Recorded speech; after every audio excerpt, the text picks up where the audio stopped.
नमस्कार, रूपास कुकिंग पॅराडाईजमध्ये तुम्हा सर्वांचं खूप खूप स्वागत. तर इथं मी 2 कप गव्हाचं पीठ घेतलेलं आहे. याच्यामध्ये चवीप्रमाणे मीठ घालून घ्यायचं. नंतर थोडासा पाव चमचा ओवा हातावरती असा चोळून घालायचा, म्हणजे मग त्याचा स्वाद चांगला रिलीज होतो. त्यानंतर पाव चमचा धनेपूड घातली, पाव चमचा जिरेपूड घातलेली आहे. आणि आता हे सगळं व्यवस्थित मिक्स करायचं आणि थोडं थोडं पाणी घालून आपण चपातीला जसं पीठ भिजवून घेतो त्याप्रमाणे आपल्याला इथं पीठ भिजवून घ्यायचं आहे. तर पाणी एकदम घालायचं नाही, खूप पातळ पण करायचं नाही आणि खूप घट्ट पण ठेवायचं नाही आहे. तर चपातीची जी कन्सिस्टन्सी असते त्याच कन्सिस्टन्सीचं पीठ आपल्याला इथं भिजवून घ्यायचं आहे. तर हा जो पदार्थ आपण बनवतो आहे हा आपण नाश्त्यासाठी बनवू शकतो, तसंच टिफिन बॉक्ससाठीही बनवू शकतो आणि डिनरसाठीही तुम्ही बनवू शकता. तर इथं मी थोडं थोडं पाणी घालत छान असं पीठ भिजवून घेतलं आहे. तुम्ही कन्सिस्टन्सी बघू शकता. हलकंसं मर्दून घ्यायचं, अगदी खूप याला तिंबत बसायचं नाही आहे. आत्ता भिजवून फक्त बाजूला 15 ते 20 मिनटं ठेवून द्यायचं, मग ते चांगलं भिजलं जातं. तर आता याला वरून थोडंसं पाण्याचा हात लावायचा आणि झाकून बाजूला ठेवून द्यायचं आहे. तर बघू शकता खूप घट्ट नाही आहे किंवा खूप पातळही नाही आहे. तर तुम्हाला जर माझ्या रेसिपीज आवडत असतील तर मग चॅनलला जरूर सबस्क्राईब करा, तसंच व्हिडिओ आवडला तर लाईक करा. तर झाकून याला 15 मिनटं मी बाजूला ठेवून देणार आहे. तोपर्यंत आपण इथं स्टफिंगची तयारी करूयात. तर इथं मी 1 पाव पनीर घेतलेलं आहे, 250 ग्रॅम. आता हे पनीर आहे ते चांगलं खिसून घ्यायचं, म्हणजे मग काय होतं स्टफिंग आहे ते अगदी एकसारखं आणि व्यवस्थित बनतं. जर आपण हाताने मोडायला गेलो तर मग कधीकधी त्याच्यामध्ये गुठळ्या राहतात, म्हणून अशा पद्धतीनं याला पहिले खिसून घ्यायचं आहे व्यवस्थित. तर अगदी बारीक किसणीने खिसायची पण गरज नाही आहे, थोडीशी मोठी साईड असते किसणीची त्याने खिसलं तरीही चालेल. तर अशा पद्धतीने सगळं पनीर मी खिसून घेतलेलं आहे इथं. आता याच्यामध्ये सगळे मसाले घालून घेऊयात. तर पाव चमचा आमचूर पावडर घातलेली आहे. नंतर 1 हिरवी मिरची बारीक कट करून घेतलेली आहे. जर लहान मुलां खाणार असतील तर मग तुम्ही स्किप करू शकता. तसंच मिक्स हर्ब्स असतात किंवा आपण त्याला म्हणतो ओरेगॅनो, जे आपल्या पिझ्झासोबत मिळतं, ते तुम्ही घालू शकता. नंतर अर्धा चमचा मी इथं किचन किंग मसाला वापरला आहे, त्याच्याऐवजी तुम्ही गरम मसालाही वापरू शकता, त्याच्यामुळं टेस्ट चांगली येते. नंतर बारीक चिरलेली कोथिंबीर घालायची आहे. लाल तिखट घातलेलं आहे पाव चमचा. तर लहान मुलं खाणार असतील तर लाल तिखटही तुम्ही स्किप करू शकता. तसंच चवीप्रमाणे मीठ घालून घेतलं. नंतर पाव चमचा मी इथं धनापूड घातलेली आहे आणि पाव चमचा जिरापूड घातलेली आहे.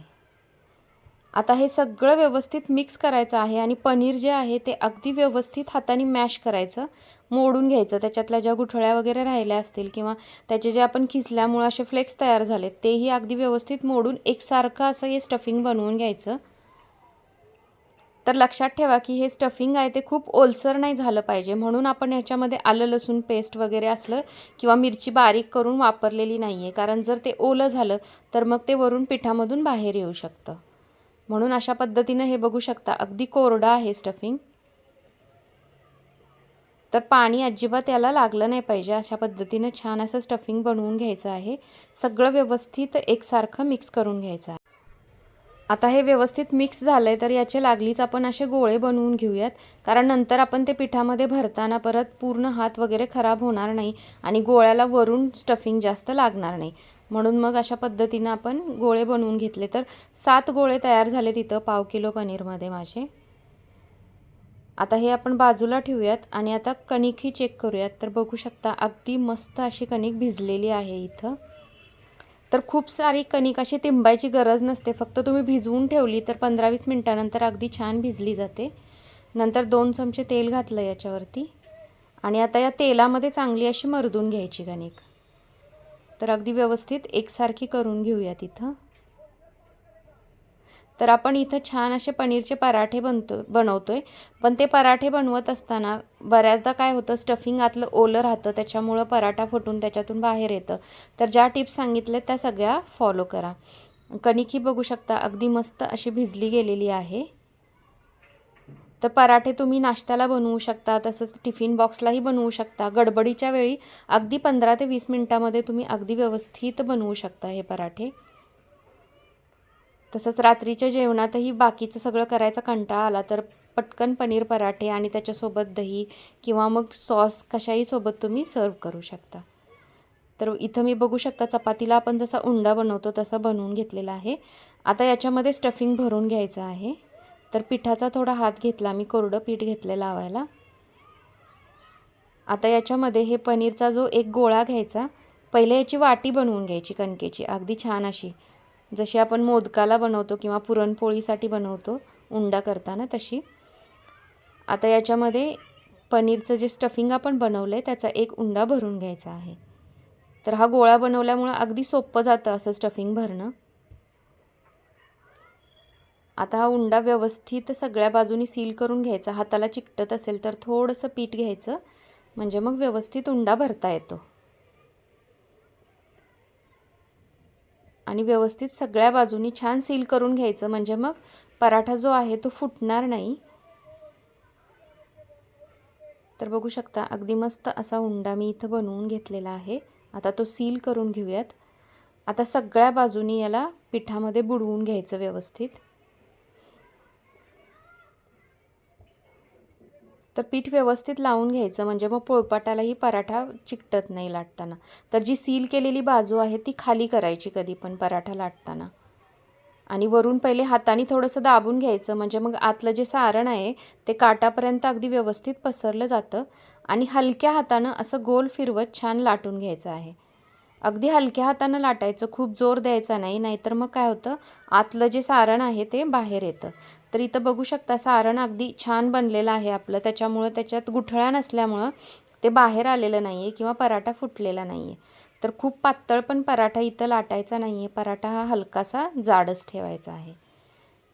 तर बघू शकता अगदी मस्त असा पराठा मी इथं लाटून घेतलेला आहे. काठाच्या साईडनी फक्त तुम्ही व्यवस्थित थोडंसं पातळ लाटून घ्या, मध्ये जाडच ठेवायचं आहे. आता हा भाजून घेऊयात. तर तवा गरम झाला की हलकंसं तेल सोडायचं किंवा तूप सोडायचं तुमच्या आवडीप्रमाणे. याच्यावरती पराठा टाकायचा आहे आणि दोन्ही बाजूनी लो टू मीडियम हीटवरती छान असं शेकून घ्यायचा, कारण पराठा थोडासा जाड असतो त्याच्यामुळं फुल गॅसवर नाही भाजायचा. लो टू मीडियम हीटवर अगदी छान असा याला खरपूस भाजून घ्यायचा आहे. तर बघू शकता आता पराठा चांगला असा पचला गेलेला आहे, म्हणजे त्याला असे बबल्स यायला सुरुवात झालेली आहे. आता आपण हा उलटून घेऊयात उलटण्याने. तर पहिले कडा सोडवून घ्यायच्या आणि मग उलटवायचा आहे.